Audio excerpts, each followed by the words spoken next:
होतं, मग ही माहिती जवळ का ठेवली जाते?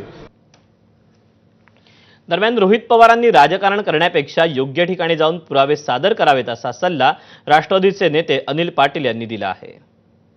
रोहित पवारनी ट्विट करून असा जो क्वेश्चन मार्क केलेला आहे की प्रफुल्ल पटेल त्या लग्नाला गेले होते का, असतील तर काय, अशा स्वरूपाचं जे ट्विट केलेलं आहे। याचा अर्थ स्पष्ट दिसतोय की त्यांना प्रफुल्ल पटेल असतील किंवा आमच्या पक्षातले नेते असतील, तटकरे असतील, भुजबळ साहेब असतील, मुंडे साहेब असतील, आणखी अजून 4 नेते असतील, यांना टार्गेट करणे हा एकमेव हेतू दिसतोय। दादांची चौकशी सोडून आता याच्यामध्ये कुठेतरी राजकारण करताना आम्हाला ते अनुभवायला मिळत आहेत किंवा जनतेला सुद्धा तेच वाटतंय। जसं राहुल गांधींचं एकीकाळी त्यांना वेगळं नाव पडलेलं होतं, तसं महाराष्ट्रामध्ये दुसरं नाव नको पडायला म्हणून त्यांनी राईट ट्रॅकला राईट पद्धतीने आपण दादांच्या चौकशीच्याच मागे राहिलं पाहिजे।